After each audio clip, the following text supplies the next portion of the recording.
최민희 의원님이 들어오셨습니다. 어서 오십시오. 어서 오십시오. 안녕하세요. 반갑습니다. 이제 그 염색한 거 네. 계속 괜찮은 것 같아요. 네. 아름다우셔. 네. 뭐 사실은 그 여성들의 헤어스타일은 여성들이 더 관심 있게 보잖아요.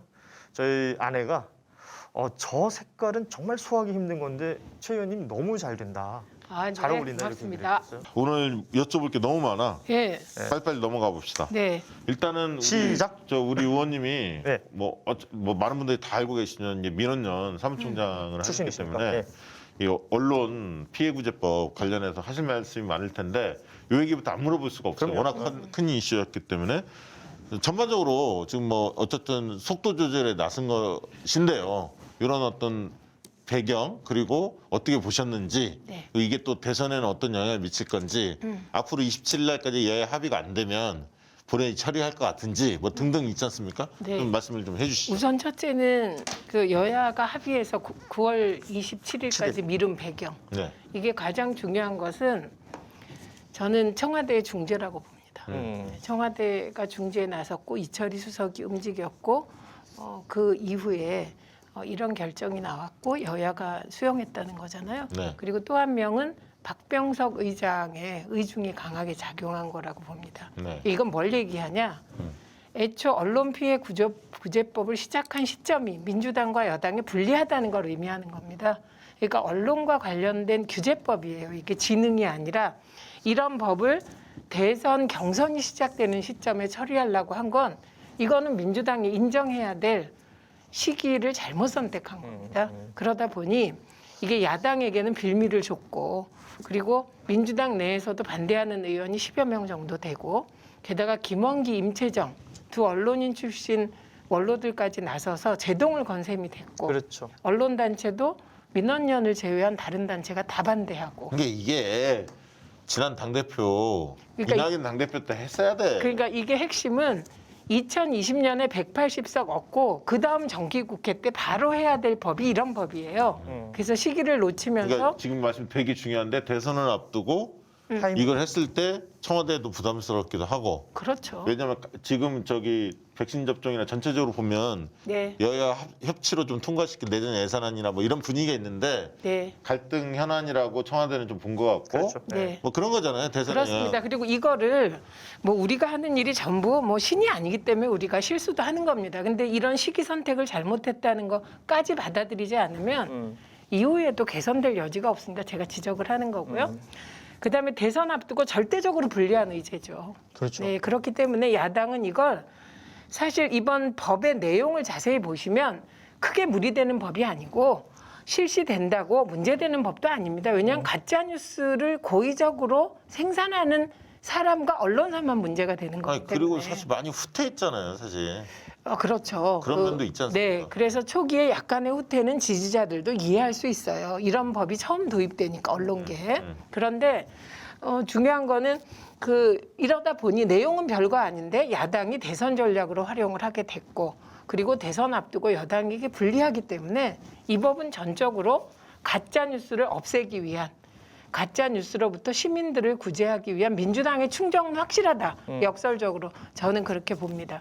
그리고 여러분이 또 지켜보셔야 될 게 9월 27일 날 합의될 거냐 안 됩니다. 안 되지. 이게 절대 안 됩니다. 이거는 그냥 한 달 정도 늦춤으로써 강행 처리에 대한 부담을 덜고 수기 과정을 거친다는 거지 야당은 이거 합의할 리가 없습니다. 왜냐하면 대선 전략으로 계속 가져갈 거고요. 이제 한두 개의 조항 중에 약간의 뭐 이게 손질 그럴 가능성은 배제할 수는 없잖아요. 지금 분위기상 그러지 않아요? 근데 그게 제가 취재를 하고 왔는데 예. 야당에서는 징배 개념 자체를 드러내죠. 아니 그러니까 그런 건 못 받아들이고 언론 단체나 이런 등등에서 여러 주장을 할 텐데 네. 그중 예를 들면 원안을 지금 낸 원안을 그대로 가져갈 수도 있고 네. 그중에 일부를 약간 뭐 해서 가져갈 수도 있고 막 그럴 것 같지 않습니까? 전략적으로 보면. 우선은 민주당이 이미 중요한 부분을 수정했어요.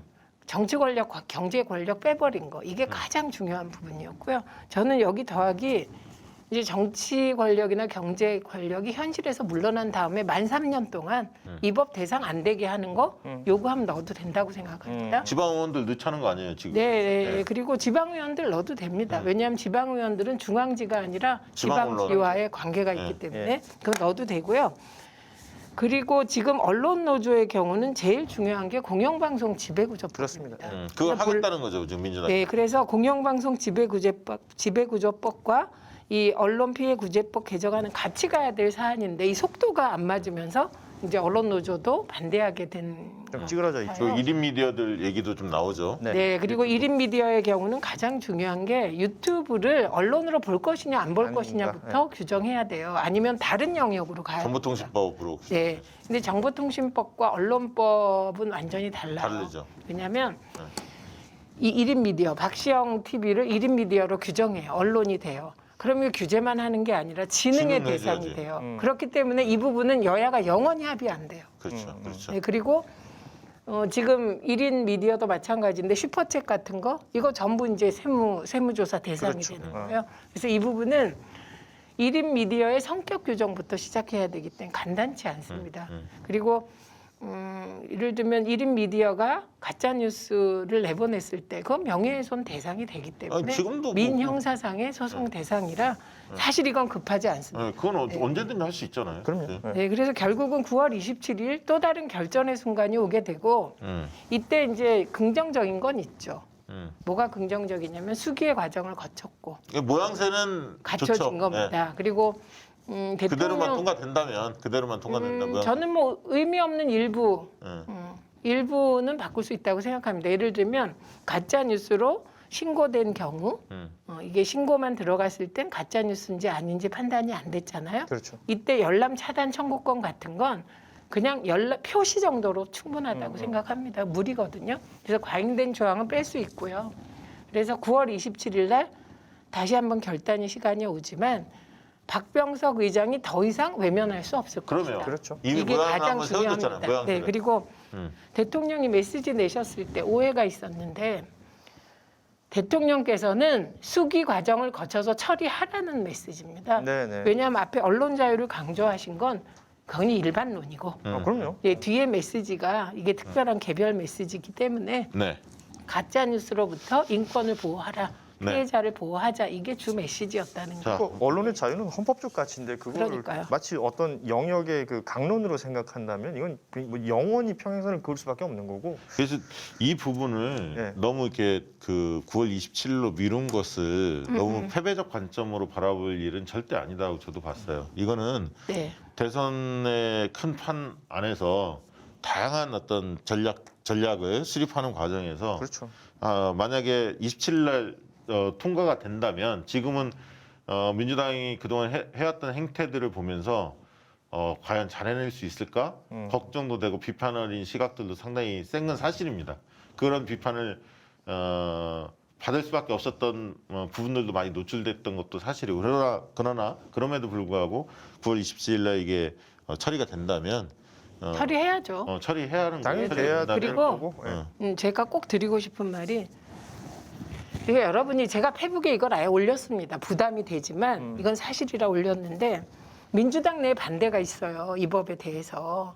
저는 언론피해구제법 자체를 반대한다기보다는 지금 대선 앞두고 이렇게 무리하게 추진해야 되냐는 반론 나올 수 있다고 나올 수 생각합니다. 있죠. 일부는 더 심하게 비판할 수 있어요.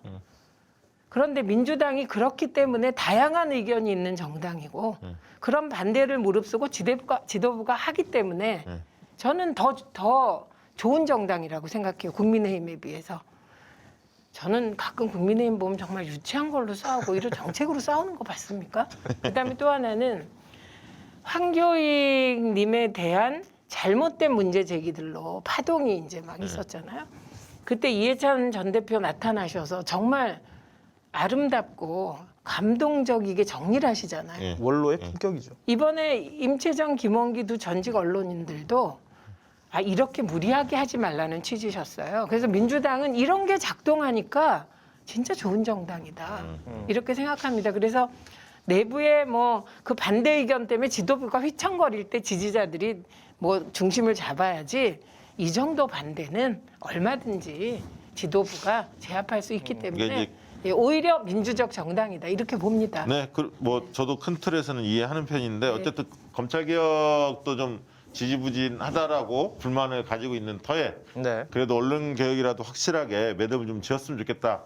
이게 이제 많은 지지자들의 바람이었는데 어쨌든 네. 속도 조절이 되면서 굉장히 막 상실감이 큰 게 사실입니다. 아무튼 중심을 또 잘 잡아야 할 것 같고요. 남은 기간 그렇게 봅니다. 그리고 어제 본회의에 통과됐던 굉장히 의미 있는 법안들이 많았어요. 많죠. CCTV 법안 통과됐죠. 어제 그 법은 정말 의미 있는 겁니다. 그래서 이것도 뭐 이 소비자 입장에서 100% 아니에요. 100% 근데 아니죠. 시작됐다는 게 중요하다. 그렇죠. 그래서 제정을 하는 거잖아요. 그럼요. 그래서 이상한 일들은 최소한 안 벌어질 거예요. 우리가 들었던 입에 올리기 싫은 그런 거 있고. 그다음에 되게 사립학교법 개정안 사립학교법 개정안도 굉장히 사실 그 동안에는요. 저도 늘 우리가 옛날에는 그 순위고사를 봤어요. 근데 순위고사가 없어졌잖아요. 네. 순위고사 시절에는 사립학교 순위고사, 공립학교 순위고사를 따로 봤습니다. 그게 어느 순간에 조정되면서 사립학교가 개별학교가 뽑게 됐더라고요. 그렇죠, 그렇죠. 이걸 몰랐어요, 제가. 저도 몰랐어요. 그게 말이 돼? 아니 그리고 나는 그 이해가 안 가요. 그러니까 지금 사립학교 교장들이 지금 반대하잖아요. 재단들이 그거야 뭐 법인들이 자기 자기들이 뽑을 수 있는 자기들 건데. 영향력이니까. 아니, 근데 네. 거기다 뭐라고 얘기하냐면 이제 뭐 예를 들면 건학 이념이라든가 그러니까 예를 들면 종교 학교들 있잖아요. 그렇죠. 뭐 이러면 면접에서 보면 되거든. 1차 그렇죠, 서류는 필기시험 공평하게 보고 예. 면접에서 여러 가지 자기들 장치를 두면 되는 거잖아. 네. 근데 그거를 뭐 필기시험에서 뭐라 해. 아니, 이게 진보 교육감이 어떻고 뭐, 거기 진보 교육감이 왜 나와? 자기들이 장치를 만들기 시작하면 충분히 더 만들 수 있습니다. 지금도 음. 이 법이 있다 하더라도 뭐 그 안에서 또 갖가지 비리나 부조리가 생길 수 있는 가능성은 저는 아직도 있다고 보거든요. 아니 그러니까 면접에서 네. 얼마든지 자기들이 입김을 발휘할 수 있는 것이 근데 있는 이게 거잖아요. 진짜 사실. 사람들이 근데 가지면 서류 가질수록 더 가지고 싶어 하는 것 같아. 심사조차 아니 그러니까 필기 시험조차를 통과하지 못할 사람은 걸러지는 거지. 그렇죠. 적어도 이제. 그렇죠. 최소한의 그리고 제가 그 광노현 교육감 때 음. 그 캠프에서도 했고 그 나중에 인수위도 했고 안에 좀 들여다볼 기회가 있었는데요.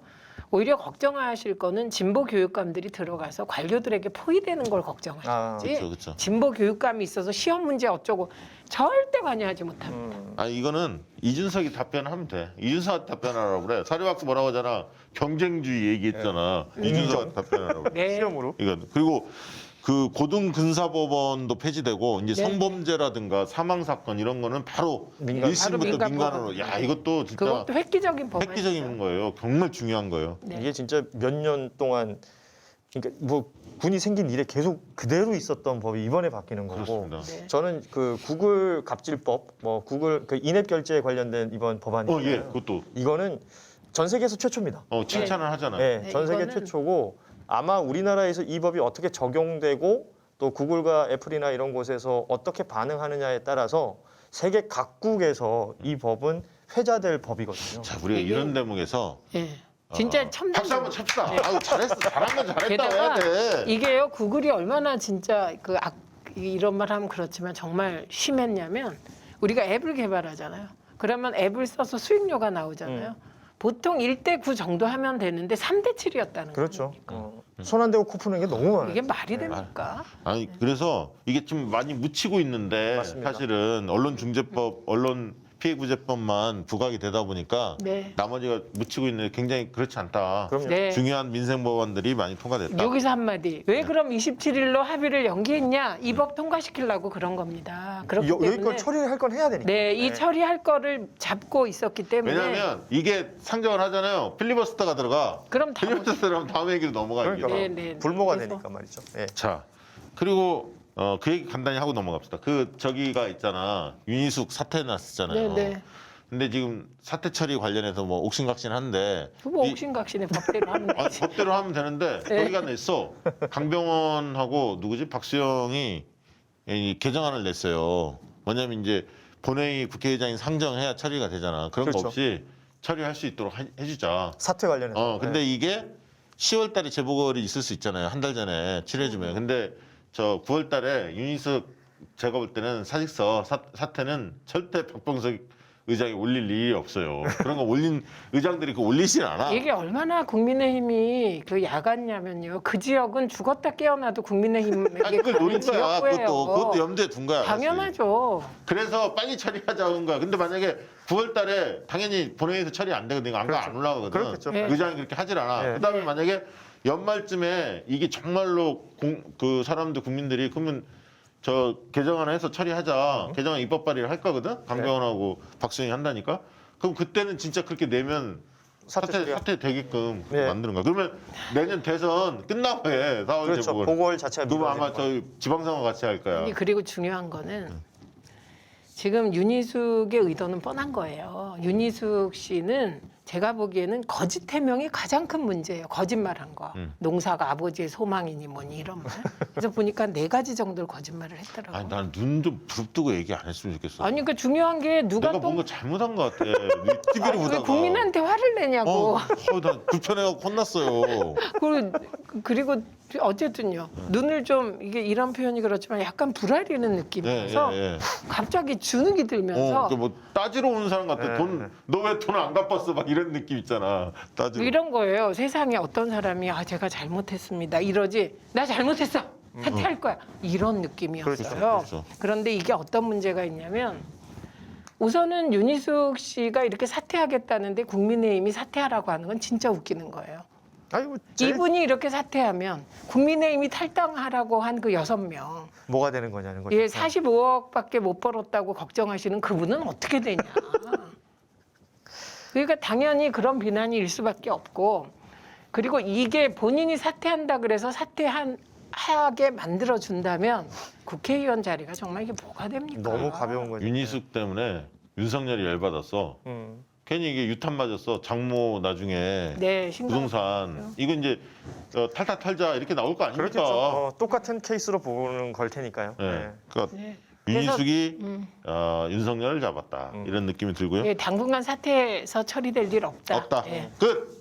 야 이재명 무료 변론 이거 시끄러워요. 깜짝 놀랐어요. 별로 안 시끄러워요. 아니 그러니까 언론이 키워줘. 언론만 키우고 국민들은 관심 이게 없고. 특정 캠프만 난리예요. 이게 전혀 영향을 안 미쳐. 왜냐하면 이게 어떤 사안이냐면 이게 그 문제 제기가 3개예요. 예. 하나는 무료 변론 한 사람에 대한 문제 제기.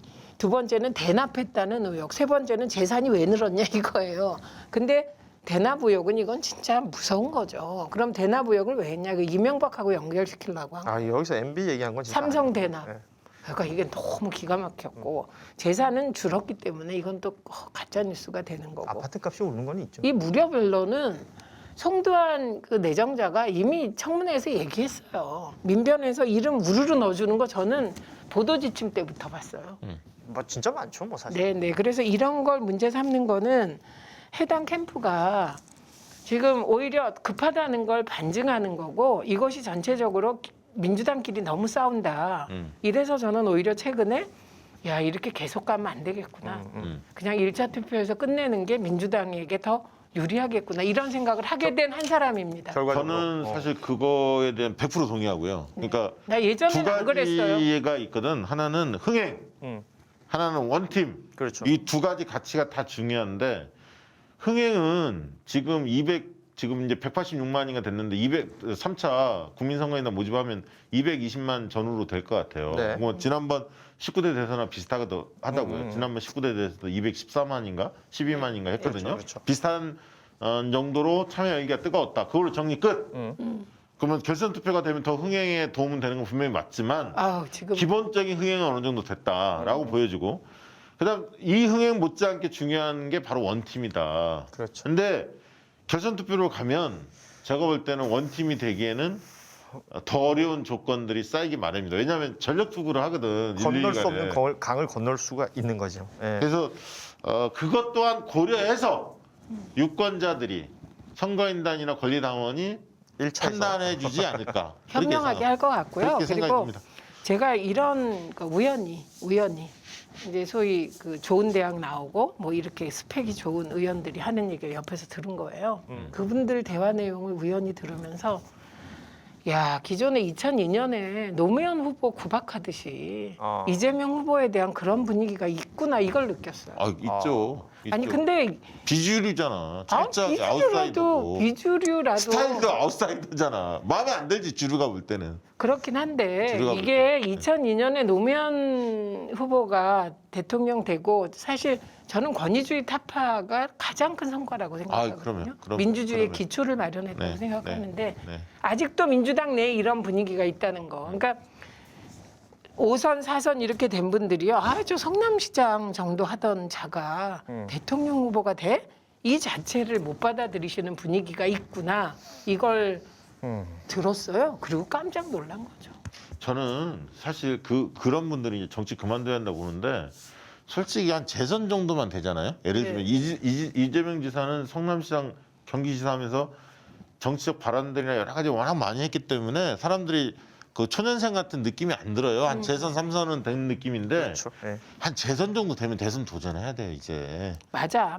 뭐 3선, 4선, 5선 저기요. 아우 노무현 전 대통령은 1.5선의 도전이야. 그럼. 그렇지. 1.5선. 아니 저기 유시민 예. 작가님 그 당시 2007년에 예. 1.5에서 도전했잖아요. 물론 떨어졌지만. 자 광고 하나 듣고 네. 박영선 이재명 이 뒷얘기 재밌습니다. 네. 그 얘기 좀 한번 다뤄보겠습니다. 광고 마이보험 체크 오늘 두 번째 광고로 전해드립니다. 내 보험 상태를 객관적으로 체크해서 공정한 평가와 합리적 대안을 제시하는 마이보험 체크. 마이보험 체크는 유튜브 즐겨 보시는 분들은 정말 많이 본 보험 관련된 상품이고요. 지금 추석 전에 선물용 광고를 많이 하는데 여기에 보험 광고를 넣은 것은 여러분이 이걸 선물로 생각하셔도 좋겠다라는 생각을 그러네요. 해봅니다. 예. 가족들이 지금 직접 만나기가 힘든 추석 명절이 되니까 서로의 안부 묻고 서로의 건강 챙기고 이러는 내용들이 있을 텐데 그때 이 보험 얘기도 함께 해보면 어떨까 생각이 들고요. 암보험 등의 진단비 보험, 또 건강보험, 어린이보험, 치아보험, 운전자보험 이런 단일 보험 상품도 이게 최적의 조건을 찾아서 소개해주는 것이고요. 그리고 지금 이미 가입돼 있는 여러 보험들이 있다면 이 보험들이 정말 나에게 적절하게 지금 세팅이 돼 있는지 그걸 좀 제대로 분석을 할 것이고 만약에 이게 너무 과하다. 그럼 다이어트를 할 수 있는 것이고요. 아니면 좀 부족하다라고 하면 조금 더 채울 수 있는 그러니까 일종의 보험 리모델링을 할 수 있는 이 모든 것들을 마이보험 체크가 도와드릴 수가 있습니다. 무료 상담으로 진행이 되는데 마이보험 체크입니다라고 전화가 먼저 오는 곳들이 있다면 여기는 사칭하는 겁니다. 네. 내가 먼저 신청을 해야 마이보험 체크는 그제서야 전화를 해서 무료로 상담이 가능하다는 거 다시 한번 좀 알아주시고요. 그게 이제 보통 DB 장사, DB 마케팅 그렇죠. 하는데 네. 그렇게 하지 않는다는 얘기죠. 그렇습니다. 마이보험 체크는 양심적으로 상담을 원하시는 분들께 전화를 드린다는 거. 지금 전화번호 보이실 텐데요. 1800-7917로 전화를 해서 무료 상담 신청하실 수 있고 아니면 한글로 마이보험체크.com으로 이게 상담 신청을 하실 수 그리고 있습니다. 카톡에 마이보험 체크 검색하면 나온대요. 그렇습니다. 채널이 있습니다. 네. 이쪽으로도 신청을 하실 수가 있는데 일단 신청을 하시고 나면 이 무료로 상담 신청이 되는 것이니까요. 부담 갖지 마시고 한번 연락해 보시는 것도 좋을 것 같습니다. 그리고 조금 전부터 미락 LGO 닉네임을 읽기가 되게 어려운 분인데 자꾸 저한테 나이키 모델이시네요라고. 나이키? 나이키. 저분이 나이키 다니는 거야 지금 보니까. 예. 나이키 좋아하시는 분이야. 저한테 나이키 티 사서 딱 하나 있는데 오늘 한번 입어봤습니다. 아니 그게 아니라 나이키하고 관계 있는 분이야. 그러니까 이게 일부러 눈에- 이걸 눈에 딱 보고 띄시나 봐요. 예. 홍보하시려고. 아닙니다. 그냥 해본 소리입니다. 다음 주 좀 아디다스 한번 입어봐요. 나는 아디다스를 많이 입었는데. 관심을 보여주셔서 고맙습니다. 네, 예. 자, 마이보험 체크 추석 전에 여러분이 나를 위해서도 혹은 내 사랑하는 가족들을 위해서도 보험 관련돼서 한번 정리해보고 싶다면 마이보험 체크 전화하시거나 홈페이지 또한 카톡을 통해서 검색해 보시면 좋겠습니다. 네, 이번에 지금 오늘 8시부터 유튜브로 박영선 TV에 이재명 지사 나오는 모양인데. 네. 1편이 업로드 된다고요. 네, 업로드해서 이제 다섯 편을. 5편 연속을 다섯 하는데 2시간 반 동안 찍었대요, 두 분이. 찍어서 선문 명답이라 해서 박영선이 묻고 네. 이재명이 나갔다. 근데 이제 뜬금없이 그동안에 이제 잠잠했던 서울시장 후보였지만 최근에 잠잠했던 박영선 전 후보께서 등장을 했어요. 어떻게 보셨습니까? 우선 박영선 후보가 이재명 후보한테 힘을 실어줬다고 봐야죠. 그리고 힘 실어준 이유는 뭐냐? 뭐 본인은 오늘 한 라디오 방송에 나와서 2007년, 2년 그리고 뭐 등등을 쭉 얘기를 했더라고요. 근데 그거보다는 제가 박영선 의원하고 19대 때 일을 같이 했잖아요. 네. 그리고 그 이후에도 행보를 보면 이분이 촉이 좋아요. 굉장히 네. 아이디어 많죠. 예, 그 자기 아이디어도 많고 아이디어 많죠. 되게 지금 그게 판단의 기준이 뭔지는 제가 알지 못해요. 워낙 살아온 길이 달라서. 네. 근데 후보가 될 사람 안 될 사람 기가 막히게 구분하세요. 그래서 2007년엔 정동영 후보, 그리고 2012년에는 문재인 후보, 17년에 문재인 후보, 그리고 이번에는 이재명 후보한테 힘을 실어주는 거죠. 그러니까 그런 촉에 따른 판단도 있었을 거고 인간관계도 부분적으로 작용했을 테고 무엇보다 그 박영선 장관이 경제민주화에 관심이 많았잖아요. 많았죠. 그렇죠. 많죠. 그런데 이 경제민주화라는 것도 사실은 공정경제 그리고 양극화 해소의 한 방법일 수 있는 거예요. 경제 질서 속에. 그러니까 양극화에 대한 대안을 그래도 제시하고 있는 게 이재명 후보의 기본 시리즈다 보니 그렇죠. 그게 대화할 것도 많이 있지 않았을까. 그러니까 박영선 그렇게 후보 저도 이제 몇 번 뵀는데 그 전에는 별로 안 친했다가 서울시장 나오면서 몇 번 뵀는데 이분이 좋아하는 스타일이 아이디어 많은 사람 좋아해요. 이야기를 하다가도 뭐 아이디어 주면 본인이 딱 느껴.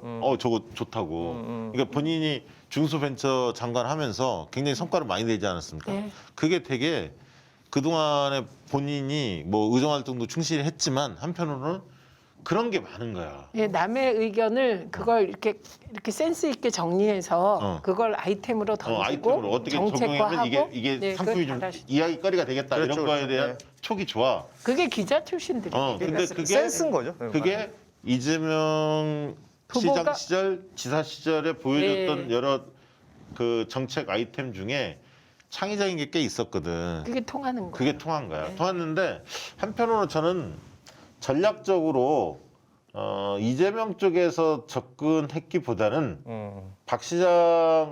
박영선 시장 후보께서 본인의 또 정치적인 미래 넥스트 플랜이 있지 않습니까? 그렇죠. 다음 뭐 서울시장 선거에 나올 수도 있고 뭐 또 총리나 이런 거를 해보실 수도 있겠지만 촉이 좋으세요. 이건 아무튼 예. 그런 어떤 본인의 정치적인 어떤 미래 플랜과도 또 연관지었다. 그러니까 이재명 지사 쪽도 도움되고 네. 본인한테도 도움되는 그런 판단을 하지 않았을까. 왜냐하면 이게 또 9월 4일 날 이분이 미국에 가세요. 네. 미국의 그 싱크탱크 있지 않습니까? 전략국제문제연구소. CSIS. 예, 여기에 가는데 제가 듣기로는 돌아오는 일정은 아직 안 정했어요. 출국 날짜만 9월 4일 날 정했어요. 본인이 6개월 안에 돌아온다 이렇게 말하더군요. 예, 근데 더 땡겨질 더 수도 땡겨질 있다. 것 같아요. 그러니까 대선판에 오셔서 역할을 하겠다는 생각을 갖고 계신 것 같고 일단 대선의 흐름을 좀 보고 네. 시기는 결정하실 것 같아요. 네. 그러니까 그 정도 하시죠. 네, 그거 네. 아무튼 들어보면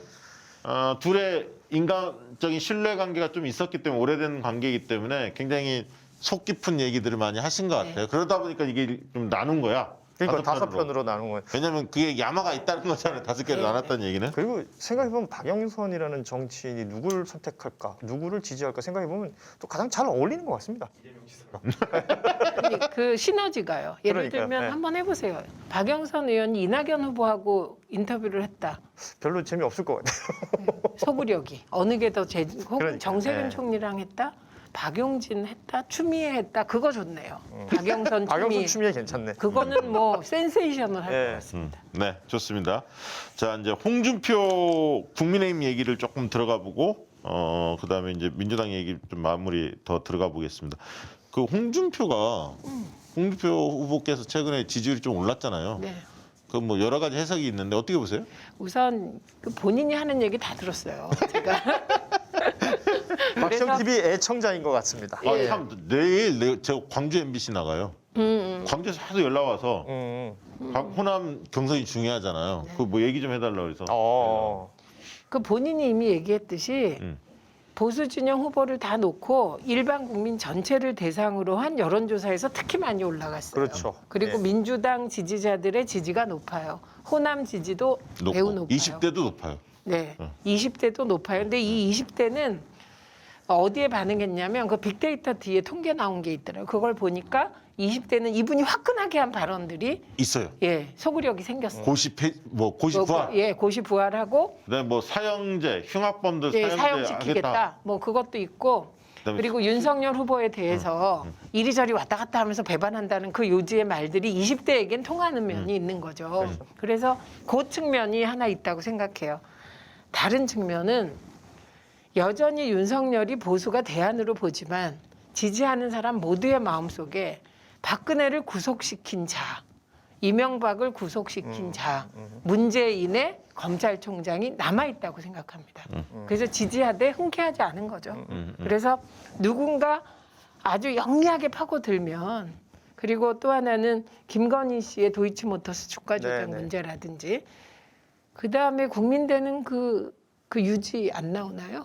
유지. 국민대 논문 유지. 그거는 이제 요즘에 좀 조용하더라고요. 왜 이렇게 조용하죠? 9월 초에 한다고 멤버 그랬는데. 유지 말하는 거죠. 멤버. 네. 멤버 그- 유지. 참 제가 볼 때 홍준표 전 대표에 대해서는 캐릭터가 좀 흥미가 있는데 저 개인적으로도 근데 참 보면 아쉬운 대목은 뭐냐면 유승민이 굉장히 아쉬울 것 같아요. 왜냐하면 이제 홍준표가 먼저 치고 올라오니까 윤석열 대 홍준표 이렇게 가잖아요. 네. 언론이 다 그렇게 비중 있게 다뤄져 버리잖아요. 근데 원래는 민주당 지지층이 최근에 한 달 전에는 유승민한테 더 높았어. 관심도가 사실. 있었죠. 그 20대. 민주당 지지층에서는 유승민이 좀 더 그렇고 높고 그다음 20대도. 홍준표였거든. 근데 이게 홍준표가 높아진 거야. 최근에 맞습니다. 한 달 사이에. 그러니까 전체적 지지율에도 영향을 좀 미쳤죠. 당연히 미치죠. 네. 그러니까 유승민 후보가 매부쇼 나와서 본인 확 내려놓는 거 보여주긴 했는데 어쨌든 홍준표가 탁 꽂혀 메시지가 오늘도 두테르테 뭐 이런 거 보면 잘해. 그래서 윤석열 후보는 두테르테냐 이렇게 공격하는 바람에 이게 외교적인 결례를 결례를 벌여서 벌였어요. 이게 큰일이죠. 문제가 되고 문제가 진짜 돼요. 잘못한 거죠. 그래서 아니 이거 그러니까 어설프게 홍준표한테 잼 날렸다가는 이게 진짜 카운터 펀치 세게 맞잖아. 네. 이게 한번 맛을 본 거야. 근데 이준석 대표의 이 자기가 그런 얘기도 했잖아요. 뭐 불공정 경선 비판을 많이 받다가 좀 며칠 조용히 했어. 그러다가 그렇다고 사람들이 계속 조용할까 이렇게 생각하고 또 물었더니 내가 입을 다문다고 대선 후보도 지지율이 올라가더냐? 찬물을 계속 끼얹겠다 이렇게 한마디 또 하셨었어요. 이준석이 저는 이제 이준석 대표하고는 토론도 오래 했어요. 네. 2016년부터 뭐 정말 많이 했어요. 그리고 나름 보수 쪽의 패널 중에는 합리적이라고 생각도 했는데 요새 약간 근본을 의심하게 됐어요. 윤희숙 사태 때 운 거 있잖아요. 그때 깜짝 놀랐고 저분은 정말 국민을 위해서 정치를 하시겠다는 건가? 본인은 울 수 있어요. 본인 문제니까 억울하기도 하고. 근데 적어도 당대표가 눈물을 흘릴 때 국회의원직 사퇴 소동에 눈물을 흘리면 안 되는 거거든요. 그 제목. 그다음에 이번에 100분 토론 안 나갔잖아요. 네네. 이런 일은 정말 MBC로선 굴욕입니다. 굴욕이더라고. 그래서 거기 또- 이건 MBC에 대한 야당 대표의 갑질이에요. 네. 그리고 국민에 대한 갑질이에요. 해명도 좀 웃겼고. 근데 해명이 너무 이상했어. 언론 자유를 지키려고 했다.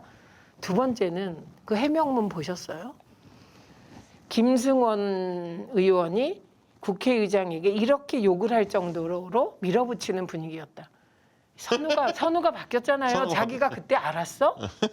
그건 나중에 나온 얘기예요. 그러니까 이게 뭐냐면 근데 동물의 왕국도 있었잖아. 자기의 위기를 내가 잘못했다, 판단이 잘못했다 이런 적이 한 번도 없어요. 늘 남 탓을 하고 다른 사람을 그게 끌어들이고. 윤희수가 비슷해. 윤희숙도 그렇잖아요. 석자 돌림인들이 윤희숙이구나 여기는. 석자 돌림. 윤석열까지는 석자 많은데 윤희숙이구나. 근데 예, 이준석 그러니까 그런 태도 우리가 이런 거잖아요. 잘못을 했어. 잘못했습니다. 그 끝내야 되는 거예요. 그런데 이거를 시점을 막 넘나들면서 뭐 그 의원을 끌어들이고 막 이렇게 하는 거 보고 깜짝 놀랐어요. 그러니까 자꾸 약간 근본이 의심. 그게 TV 토론에서는 가능하잖아요. 후다닥 이렇게. 하니까 막 정신없게 그러니까 자기 프레임 막 바꾸고 이렇게. 논리적이다라는 것을 계속 뭐 스스로의 논리적이지 않습니다. 제가 토론해봐서 얘기하는데 알아요. 그의 논리라는 게 그런 식이었다. 음. 저한테는 저하고 할 때 저는 그런 태도에 대해서 그건 차원이 다르고요. 이렇게 갑시다 하고 늘 그거는 이제 의원님 워낙 잘하시니까 의원님은 잘한다기보다 의원님 앞에서는 그게 안 통했던 거지. 그러니까 미천 다 드러나는 거다. 지금 그래서 이준석 이번에 좀 대표는. 실망했고요. 이준석 리스크가 대선에 어떤 영향을 미칠 것 같으세요? 그 리스크는 적극적 리스크가 있고 소극적 리스크가 있어요. 소극적 리스크는 100%라고 생각해요. 저는. 왜냐하면 우리가 2020년 민주당의 총선 대승을 이해찬을 빼고 생각할 수 없잖아요. 그렇죠. 이해찬 리더십. 그런데 그런 리더십은커녕 지금 대선 경선 관리 과정에서 얼마나 많은 문제가 생겼습니까? 예. 이걸로도 대선 때 당대표는 기억이 잘 안 나는데 대선 때 당대표가 이렇게 자기 존재를 드러내고 있다는 것부터 소극적 리스크는 계속 작동하고 있다. 계속. 예, 그리고 지금 잠깐 조용하긴 하지만 이준석 대표로 인하여 지금 그 국민의힘 내부가 갈라지고 있잖아요. 이준석을 보호하려는 자, 이준석을 심지어 탄핵이라는 단어를 가지고 흔들려는 자, 분열의 조짐까지 있는 거거든요. 그래서 그 소극적 리스크는 이미 계속 작동하고 있고 저는 사실 20, 30대에서 이준석의 절대적인 어떤 존재감이 있었잖아요. 네. 이 부분들이 이제 훼손되기 시작하잖아요. 그래서 엄청나게 왜곡돼 있는 어떤 그 집중력이었다는 생각이 듭니다.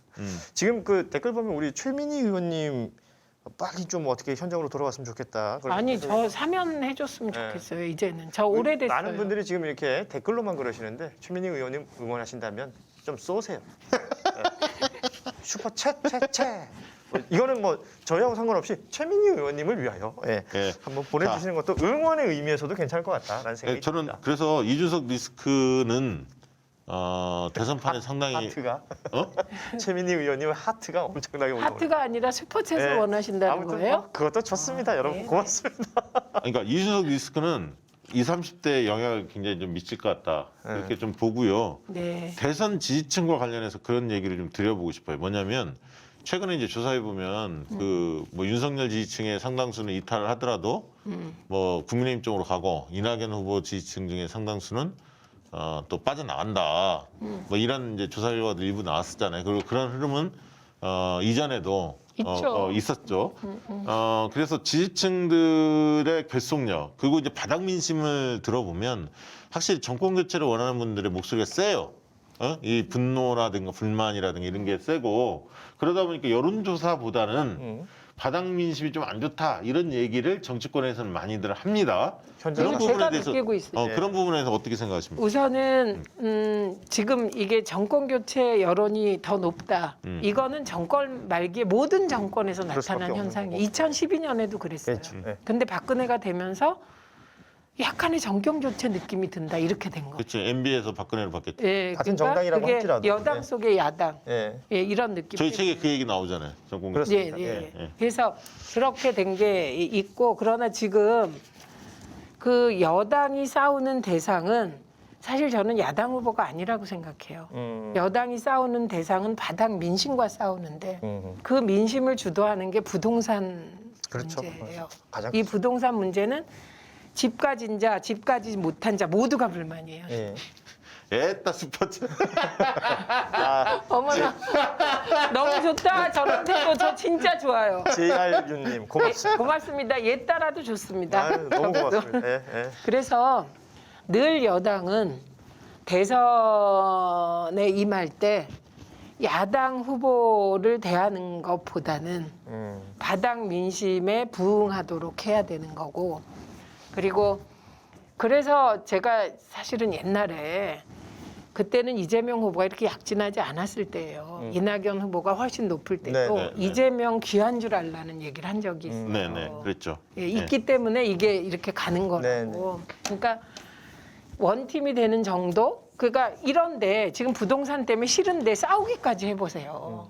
정말 그건 안 좋은 거거든요. 그래서 그 관리를 잘 해야 되고 지금 정부가 그걸 알고 어제도 그 공급 대책을 발표했어요. 계속 발표하고 있어요. 그런데 문제는 그 공급 대책에 대해서도 늘 찬반이 있는 거예요. 정부가 하는 모든 일은 찬반이 있어요. 네. 그래서 이제는 정부가 계속해서 새로운 대책을 내기보다는 리스크를 줄이는 쪽으로 정부는 가야 하고 그런 면에서 문재인 대통령의 지지율이 이렇게 유지되는 건 대통령의 훌륭한 인격이 저는 가장 큰 요인이라고 봅니다. 제가 이제 몇 가지만 조금 말씀드리면 일단 굉장히 위협적인 존재 중에 하나였던 오세훈은 못 나오게 제가 됐다.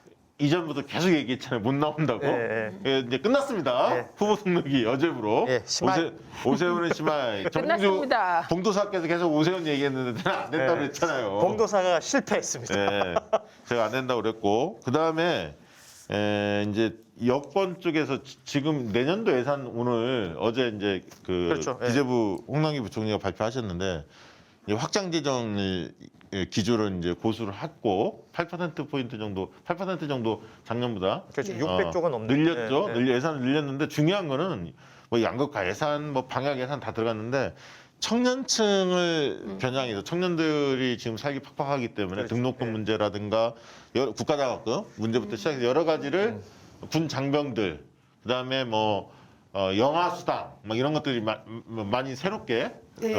만들어지는- 정책으로 만들어지면서 긍정적으로 봤습니다. 어쨌든 문재인 정부도 마지막까지 네, 최선을 굉장히 최선을 다하고 다하는구나 있습니다. 그런 부분은 좀 고무적으로 봤고요. 이게 이제 신경 써야 하는 것은 아까 얘기했듯이 부동산 관리 어떻게 잘할 거냐 이게 굉장히 중요하죠. 그래서 적어도 부동산만을 가지고 표심을 정하지 않도록 부동산은 좀 불만이 있지만 다른 걸 봤을 땐 그래도 민주당 후보가 낫네라고 판단이 될 수 있도록 만들어내는 게 중요하고 그런 면에서 저는 늘 얘기하지만 부동산 문제만 놓고 보면 이낙연 정세균보다는 이재명이 유리해요. 왜냐하면 두 분은 총리를 그렇죠. 하셨거든요. 그래서 그거에 대한 구체감이 책임성을 있으니까. 가져갈 수밖에 없어요. 현실적으로 보면. 이건 그러니까 저는 동의하면서 죄송한 말씀이지만 본선에 가면 구도가 어떻게 되겠습니까? 정권 심판, 실정 어쩌고 부동산 공격할 거예요. 근데 어쨌든 중요한 역할을 하신 분일수록 그 중심에 서게 됩니다. 그렇죠. 그렇죠. 더 강한 공격을 받게 네, 되고. 예. 주류이고 중심에 선 분일수록. 근데 아무래도 비주류고 이 중앙 정치에 참여를 안 한 사람은 약간 비껴져 있기 때문에 예각을 피해갈 수 있다는 점은 분명한 거예요. 예, 예. 그렇습니다. 그다음에 이제 이재명 지사가 이제 될 확률이 민주당 후보 여론조사 상으로는 유리하니까 네. 현실 가능성이 높다고 보여지는데 이재명 지사는 또 한편으로는 문재인 대통령의 성과들 있지 않습니까? 네. 이 선진국 반열에 올라섰던 다양한 이런 부분들을 또 한편으로 또 적극적으로 조명도 해야 돼요. 그러면 또 그러니까 문재인 정부의 가치는 계승하되 정책은 업그레이드 시키는 차원을 좀 새로운 것을 만들어내는 이런 걸로 가야 돼요. 그러니까 가치 계승은 또 그게 대중의 눈에 보여져야 돼요. 네. 굉장히 그런 네. 숙제들을 갖고 있는 것 같습니다. 그 박시영 대표도 막 오해를 받던데 기본적으로 저는요 민주 개혁을 어떻게 하냐 시민의 권리를 어떻게 증진하냐 그걸 언론을 통해서 해보자 그래서 젊은 날을 다 바쳤거든요. 사실 개인적인 호불호가 없어요. 그러기에는 이제 나이도 너무 많고 아니 저는 너무 많은 경험을 했어요. 아니 저는 사실 솔직히 얘기해서 문재인 대통령 지지층들이 좀 이렇게 생각이 다른데 대통령을 지키는 길이 뭐냐? 그거 정권 재창출해야 저거 되거든요. 재창출이야. 정권 재창출이야. 그거밖에 없어. 대통령을 지키는 길. 그러면 정권 재창출을 하는 데 있어서 현실적으로 어떤 것들이 가장 최적의 방안이냐를 찾아가는 과정이에요. 그렇죠. 공정하게 경쟁하고 근데 각각의 제책에도 나왔지만 각각 후보에 대해서 과제들을 제시했어요. 이런 걸 잘 푸는 후보들이 유리할 거다. 균형 있게. 그럼 필요한 각자 겁니다. 푸는 거야. 제 나름대로 그렇게 생각하는 거. 그것을 이재명, 이낙연 두 분 다 제가 생각하기에는 숙제를 다 풀지는 못했으나 이낙연 후보가 잘 나갈 때가 있었지만 그 지지율이 하락한 다음에 다시 약간 반등을 주저앉았잖아요. 어떻게 보면 이 과정이 제가 볼 때는 저희가 냈던 숙제에 대해서 해결책을 못 마련하고 있거든요. 해결책을 못했다기보다 제가 목표는 응답 자체가 저는 아니에요. 이거예요. 네. 제가 문재인 대통령 만들 때까지는 제가 정치도 문재인 대통령과 같이 시작했잖아요. 그러니까 2012년, 2017년까지는 어떻게든 문재인 대통령을 대통령 만들어서 노무현 대통령 내 가슴 속에서 이제 아픔으로만 남지 않게 하고 싶다. 이 열망이었거든요. 지금도 남아있는 게 우리 대통령 지켜야 되겠다. 내가 같이 시작했으니까. 대통령께서 날 외면해도 저는 계속 의리를 지킨 것도 이거고 그리고 지금은 그러려면 정권 재창출해야 되고 민주개혁적 가치를 계속 가져가서 시민들의 인권과 그 삶의 질을 높이려면 민주당이 집권해야 된다는 신념인 거죠. 그래서 제가 박시영 대표 뭐라고 하기에 다른 데서 제가 얘기했죠. 우린 이런 사람들이다 이렇게. 아, 맞습니다. 100% 동의해요. 우린 이런 사람. 저 동의하면 100%. 예를 들면 어떤 흐름이 있었냐. 노무현 정권 끝나고 이명박 정권 들어왔을 때 뭐 네. 바뀌면 얼마나 바뀌겠어? 네. 이명박은 실용주의자인데 문 대통령의 가치를 다 한꺼번에 허물어뜨리겠어? 이렇게 생각하는 사람 많았어. 근데 있었어. 아니랬지. 네. 아니, 사실 확 그때 바뀌잖아. 유시민 옹도 그랬어. 아니 나 그런 사람 되게 그때 불만이 많았거든. 자기가 잘못했다 그랬어. 지켜보자. 확 바뀌잖아. 완전히 무너져. 그러니까 문재인 정부에서 불만 있었던 것도 있고 잘한 것도 있겠지만 네. 그거 바꿔야 할 것도 있겠지만 이게 정권이 바뀌었을 때는 잘하는 것 자체에 대한 개성은 없어지는 거야. 그냥 저희 처음부터 다시 제로 세팅이죠. 맞아. 저 그리고 마음속에 이거 얘기 안 하려고 했는데 조국을 지켜주기 위해서도 우리가 이겨야 된다. 전 이런 생각도 있습니다. 그러니까 뭐 말씀하셨지만 제로 세팅이라는 게 얼마나 무서운지 우리 경험이 있기 때문에. 조합물론님 예, 인어 얘기하는 샀어요. 거죠. 아주 잘했어요. 조합물론님 인어 샀어요. 아주 잘했어요. 아니 댓글을 되게 선택적으로 읽으시네. 선택적으로 나한테 가끔 보는데 댓글 별로 안 보는데 딱 보는데. 엄청 많다. 아무튼 저는 그런 생각은 들더라고요. 어찌됐건 지금 경선이 한참 진행 중인데 그냥 그런 말이 좀 안 나왔으면 좋겠어요. 꼴배기 싫어. 그러니까 바닥 민심 아까 잠시 얘기하셨는데 바닥 민심에서 뭐 나는 부동산 이랬으면 좋겠어 뭐 이런 어떤 기대와 희망 뭐 불만은 있지만 뭔가 좀 가능성을 가지고 얘기하는 여러 가지 목소리들을 좀 잘 들었으면 좋겠고 근데 그런 것들까지 다 실망해 버리고 나면 에이씨 꼴배기 싫어가 되거든. 네. 거기까지는 안 갔으면 좋겠다는 아이 생각. 그럼 네. 아니, 자기 마음대로 다 되는 게 어딨어. 그럼요. 정치도 마찬가지예요. 좋아하는 후보도 자기 후보에 다 마음에 드는 게 어딨어. 그럼요. 정당도 마찬가지예요. 실망할 때 있죠. 그렇지만 한편으로는 또 마음에 안 들지만 큰 틀에서 보면 저렇게 할 수밖에 없겠구나 이해되는 측면이 있거든. 대승적 차원. 그럴 때는 또 마음으로 지지해주고 또 이탈하려는 네. 사람들 다독거리면서 가야지. 아니 저도요 막 민주당 의원들을 청렴하고 막 도덕적이고 일만 하고 막 이런 사람들로 다 채웠으면 좋겠어. 근데 그거 하나쯤 안 되잖아. 근데 그렇게 순백이 되면 또 안 되고 기성 그럼요. 정치권은 그래서 결국은 민주당은 기득권도 아니고 제가 요새 참 고민이 많아요. 그게 예전에 노무현 대통령이 그 얘기했어요. 1급수, 2급수, 3급수, 4급수 얘기하면서 맞아, 여러분이 했어요. 원하는 1급수 별로 없다. 그럼 네. 2급수라도 뽑아주셔야 한다. 그렇게 얘기한 거 아니에요? 그렇죠. 맞습니다. 그래서 민주당이 의지할 땐 시민밖에 없어요.